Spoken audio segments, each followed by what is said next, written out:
I'm going to talk a little bit about how elections in the US work and how and why we trust them or not trust them and what we can do about that.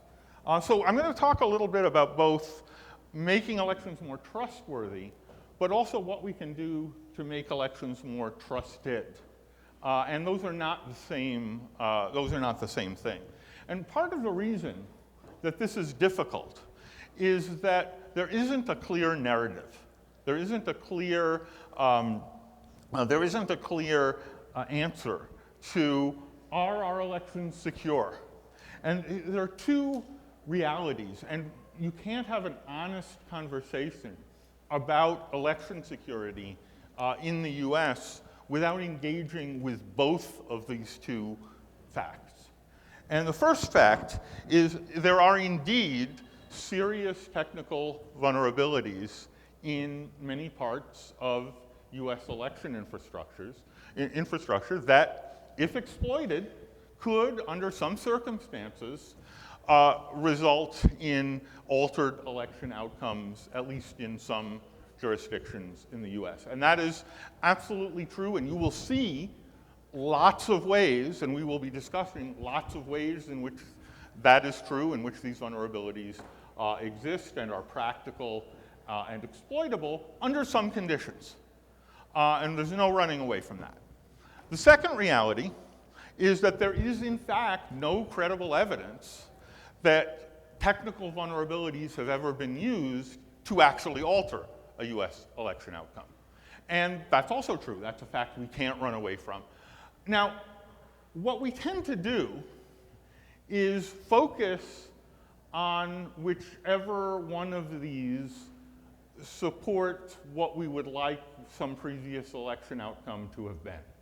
So we tend to focus on the vulnerabilities after elections that our candidate lost, and we tend to focus on the lack of evidence that there's actually been exploitation of these vulnerabilities when our favorite candidate won, and neither of those actually help convince the other side, because there's a big space in the middle of uncertainty, and there's a big space in the middle of room for improvement.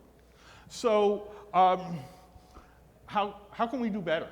How can we actually build election systems in which there's more certainty, in which we have evidence that the outcome reflects how people voted? And the first problem is that US elections are hard.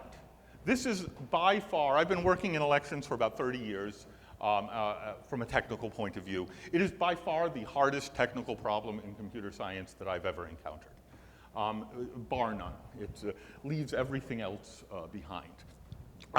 Modern US elections are complex, and as you know, and if you don't know, just go anywhere else in the conference at DEF CON, and you will find out that software is vulnerable. Software has flaws, and that is an inherent problem with complex software systems that are built on general purpose computers. It's not just that computer scientists are the engineers who couldn't handle electrical engineering. It's also that this is a fundamentally difficult problem. We don't know how to build complex software on general purpose platforms using economically feasible engineering techniques in ways that actually assure us that they do what we intend them to do. The second problem is that, unlike almost any computer security problem, there are no do-overs. Detecting errors isn't sufficient. If we find out after the fact that the election outcome was wrong, that's almost worse than not knowing, if we can't actually correct it to the correct outcome. We can't hold do-over elections in practice on any kind of scale, particularly at the state level or the national level. If you find out in December that we don't know with certainty who won the presidency, tough, essentially. It's too late to hold another election at that point. So we have to get it right the first time that we do it. The other problem is that is almost unique in elections is we completely lack trusted third parties to mediate disputes who are truly neutral. We can't just outsource this to somebody, because everyone in a democracy, including the people who are judging it and running the elections, is entitled to have an opinion, is entitled to care about the outcome. And so we have to figure out how to do this ourselves, in spite of the fact that we don't trust each other. And then finally, we have this requirement, bedrock requirement in US democracy for a secret ballot. So we can't find out later who, whether or not an individual's vote reflected what they intended to vote for, because we can't match votes with who the voter was. So all these other problems, we have a lot of hard problems in computing, complex control systems, nuclear reactors, airplane fly-by-wire systems that are lacking at least one of these things.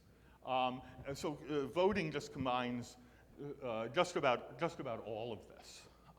And it makes it exceptionally difficult. So we've got inherently unreliable software systems, anonymity, no do-overs, and no trusted third parties. So it's a great problem as a researcher, right? It's never going to get completely solved. I'll have work to do until I retire, and then my students will have work to do until they retire. So great job security for this problem. So why is it that we can't, why are these things so hard?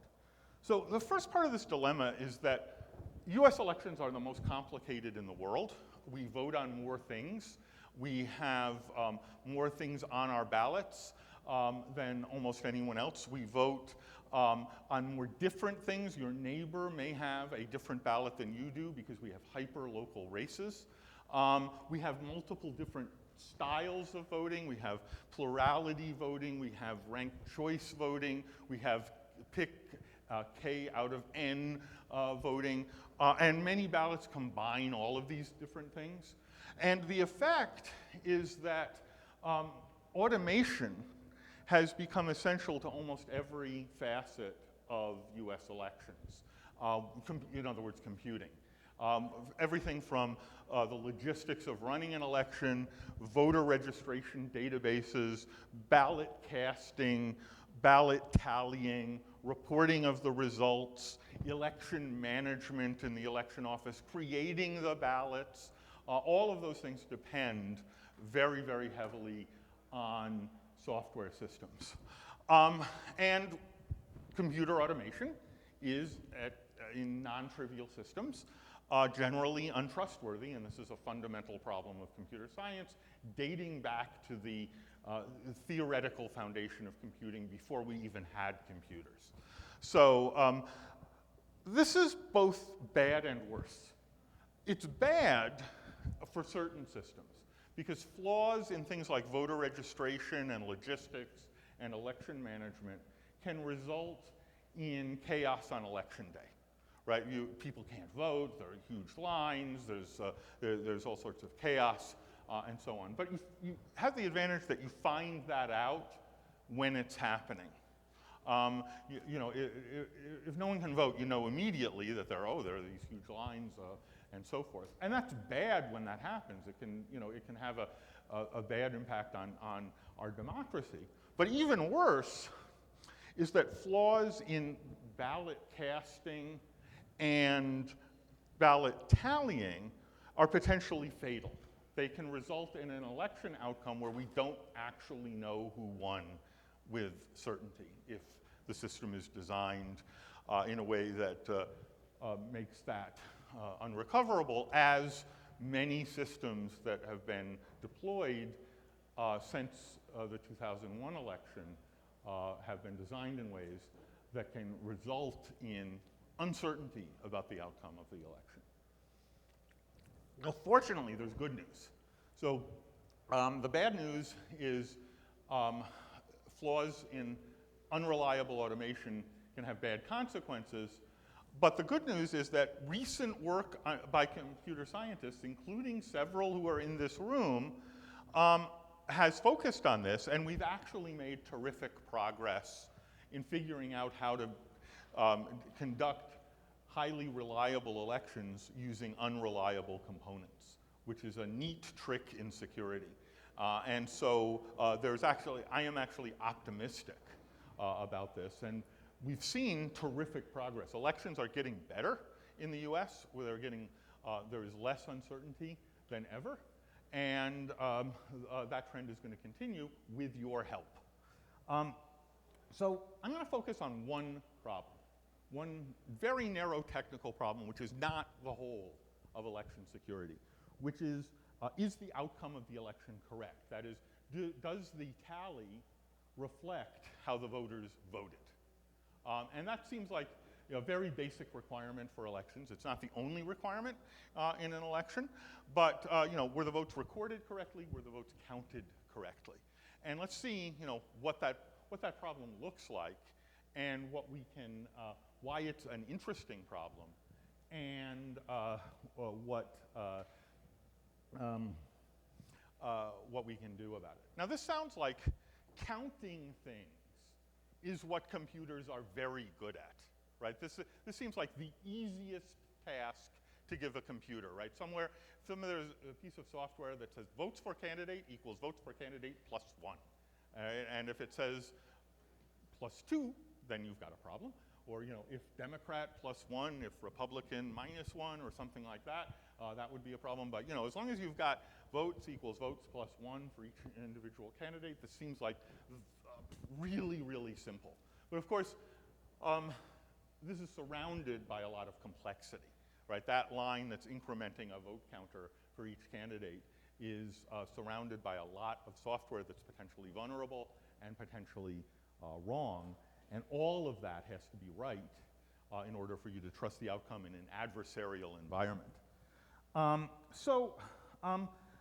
What we have to assume that some of this tallying and counting technology, this recording and counting technology, is going to have bugs in it. And because we just don't know how to build bug-free software.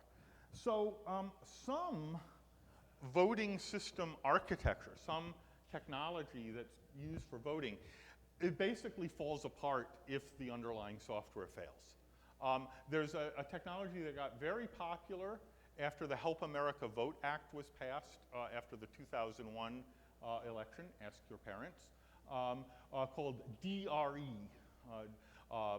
direct recording electronic voting machines, touchscreen voting machines that record your votes internally. They look sort of like an ATM machine, but they're used for voting. We have a bunch of them out there you can play with.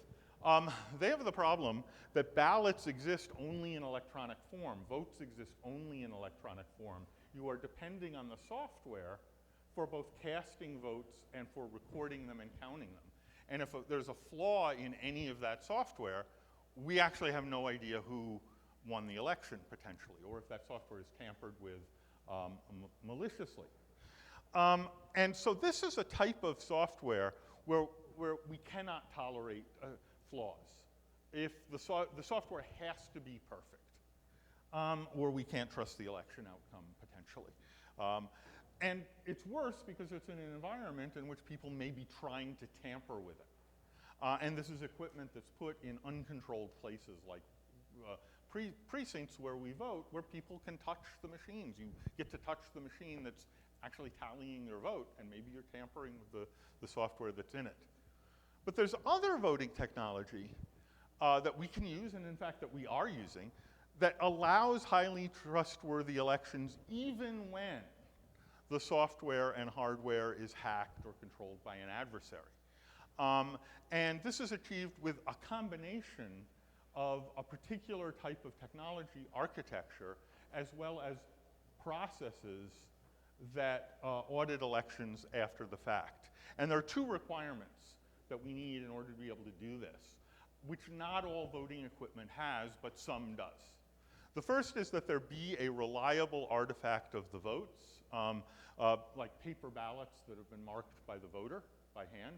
Things like our program, right? Where it's not actually a ballot, but it looks like one. And you fill it in with a pen, and there's this piece of paper left behind that shows how this ballot was voted. That can't be altered by a computer. No matter how much software you've got, how many flaws in the software, there's nothing software can't reach out and change the piece of paper.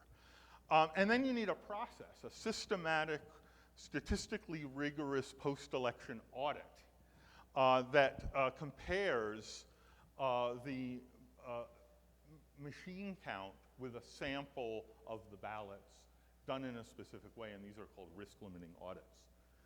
And we'll be talking about this architectural issue as well as risk-limiting audits and so on, but that's not necessarily the hardest problem. A hard problem, one that we made a lot of progress on, is election technology and protocols that are more secure and more trustworthy in spite of these inherent weaknesses. And we've made significant progress on that you'll be hearing about if you stick around. There's a much harder problem, which is convincing voters that this is how things work, that they can trust the election outcome, and convincing them for reasons that are good and valid, for reasons that they should trust elections. And skepticism, ironically, as we've been improving elections in fact, with things like these audits and this better, more fault-tolerant technology, skepticism about election outcomes is at an all-time high, at least in modern history in the US. And one question is, does progress on the first, which requires talking about how elections work and exposing vulnerabilities and so on, actually make the second one worse? By talking about this, are we sowing doubt?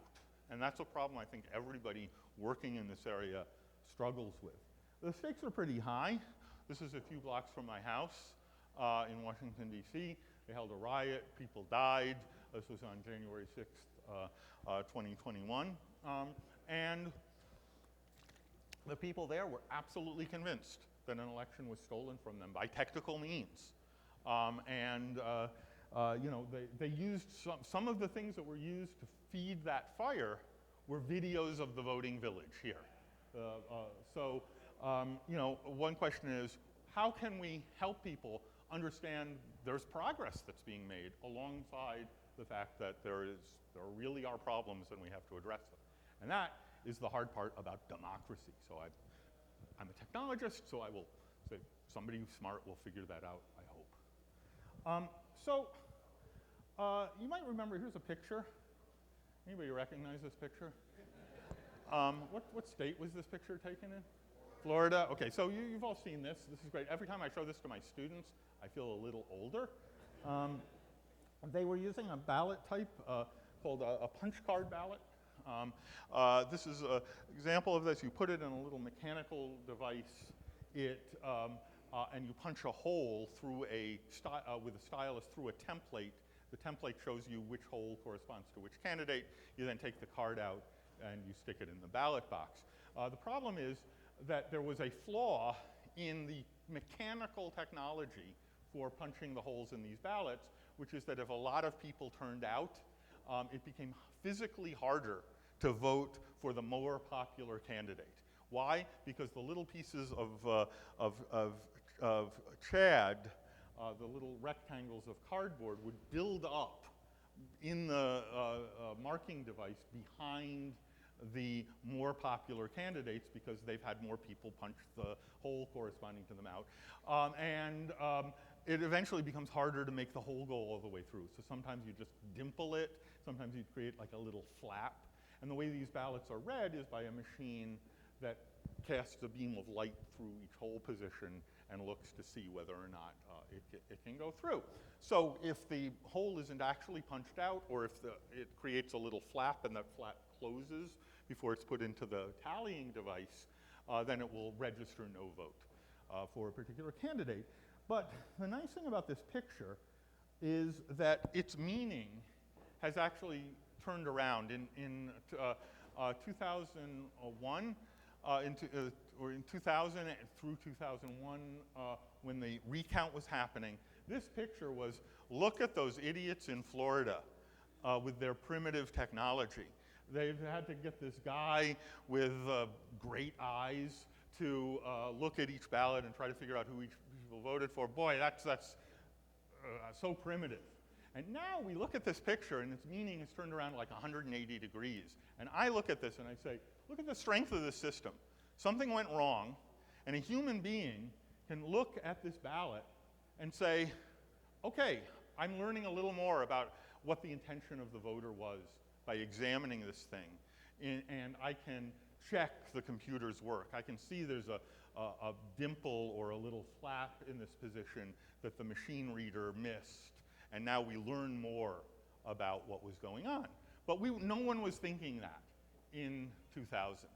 And so Congress passed something called the Help America Vote Act in 2002, passed in 2003, and it created funding for states to get rid of all this old-fashioned voting technology. And it essentially allowed for two types of voting technology with HAVA funding. Something called precinct-counted paper ballots, essentially hand-marked ballots that are read by machine at the precinct where you vote. You feed it into a reader. We have a bunch of those here. And then the reader reads the marks on the ballot. Same technology used to take the SATs if you take it on paper. And either way, the ballot is fed into a ballot scanner, and the ballot is captured. There are also accessible devices for marking ballots if you can't interact with pen and paper because of, for example, blind or some other mobility disability and so on. And then the second and initially much more popular HAVA voting technology were these direct recording electronic DRE voting machines in which the voter enters their selections on a touch screen and the votes are recorded electronically in the machine itself. Now, which one of those is more software dependent? Right, the second one, right? Because the vote exists only in electronic form. The ballot is presented only in electronic form. The version with a marked paper ballot read at a precinct and then captured gives you that artifact that a human being can look at.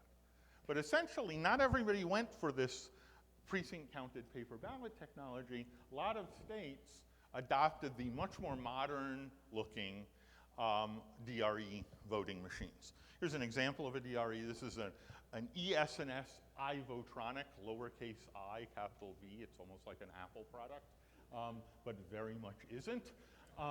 We have a couple of them out in the main room, and essentially you interact with this touch screen. The precinct-counted optical scanners, this is an ESS Model 100. Again, we have a few of them. It looks either like a fax machine or a paper shredder, depending on whether you're an optimist or a pessimist, and it essentially reads the ballot and records the results. So technology, both of these technologies are equally unreliable. People who've examined these, including me and including many people who've come to our voting village, have found flaws in both of these. Right, both of them can be tampered with, and both of them are unreliable. So what do we do about it? So there are two basic approaches to dealing with unreliable technology. The way we had for voting up until about 20 years ago was to attempt to find and eliminate all the defects. So examine this carefully, look really carefully, squint very hard, ask your friends to look, keep looking, look again. Oh, I found a flaw, fix the flaw, repeat the cycle.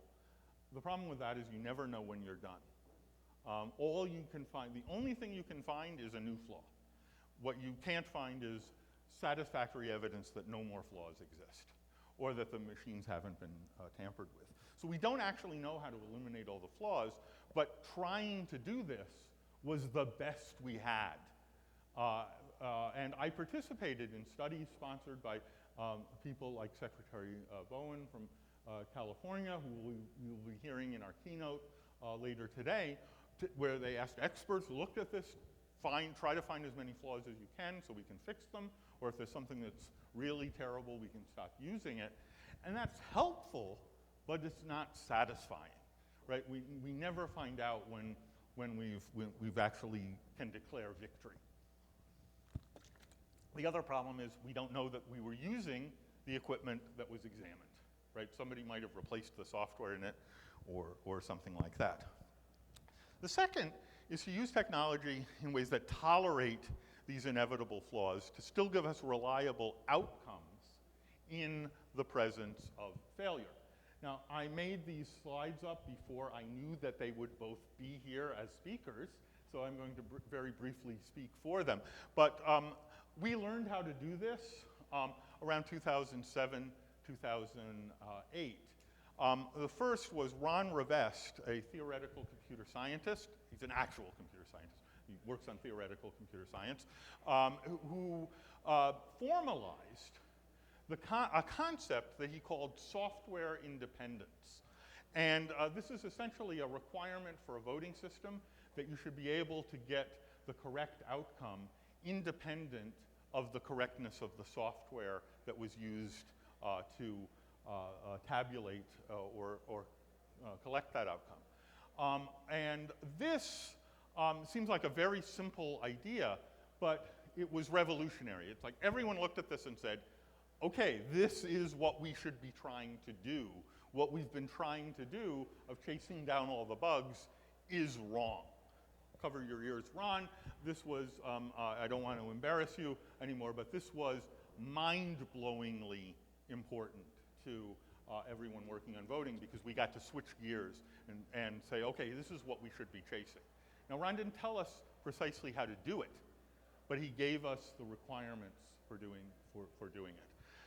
Almost immediately after, a statistician at the University of California, Berkeley, who will also be giving a talk later today, named Philip Stark, found a statistically rigorous and very efficient way of sampling ballots and comparing the machine interpretation of the ballots with a human being interpretation of a sample of the ballots to confirm to arbitrarily high levels of certainty that the machine outcome of everything else was calculated correctly and that we have the correct outcome.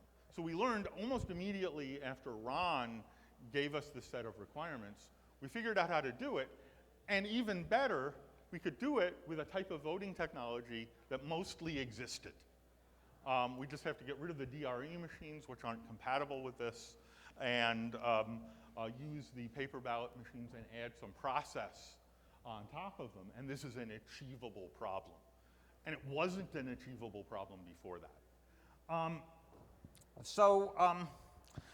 The ballots are generally tallied by something involving software. In some system, ballot casting is controlled by software. All of that is inherently unreliable.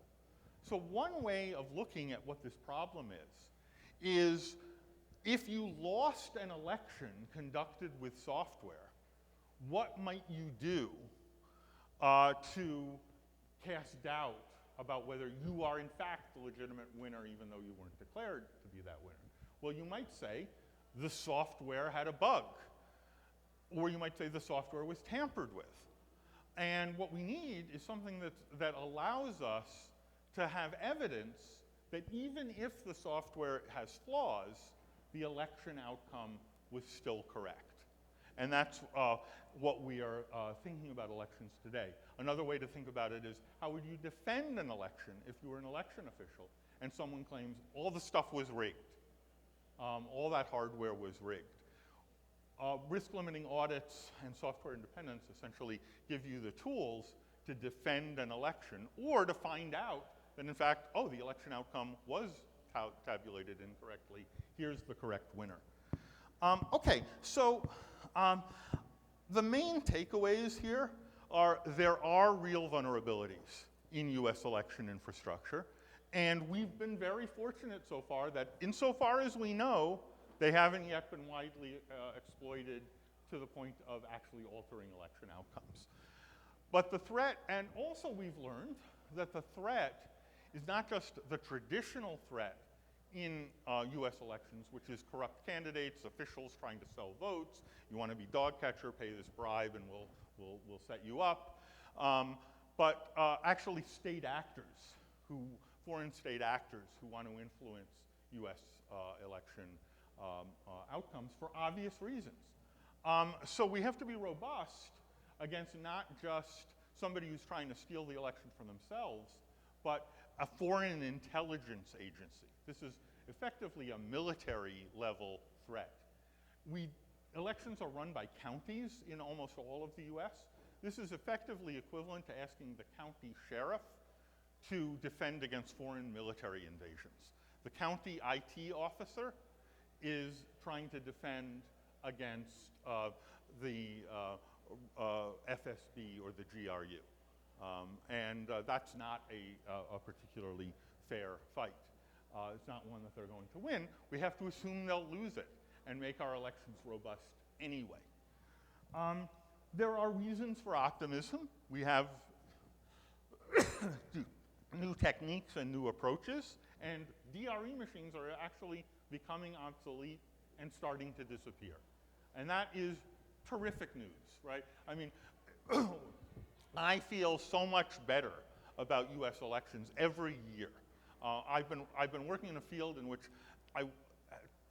my reflexes are enormous pessimism and gloom. And actually, we've been really making terrific progress, both in theory and in practice. Risk limiting audits are starting to be adopted by states. Officials know about them. They embrace them. We've got a lot of work left to do, but there's light at the end here. And you can help. There is enough work to do that everyone in this room should drop whatever else they do and work on elections full time. Make friends with your local election officials. Become a poll worker is a great way to do that because you meet the people who are running elections in your local community. Spend time here in the voting village, come to the talks. In fact, if you're not spending all of your time in the voting village, you have very poor judgment because we are the best place at DEF CON.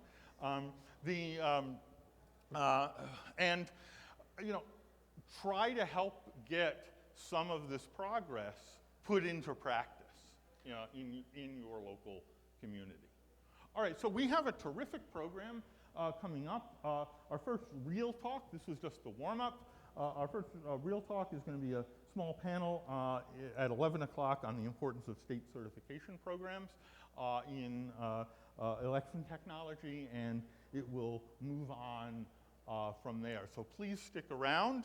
I'm going to take questions for about 5 minutes, and then we're going to take maybe a 5-minute break before the first talk. So if anyone has any questions, and we should have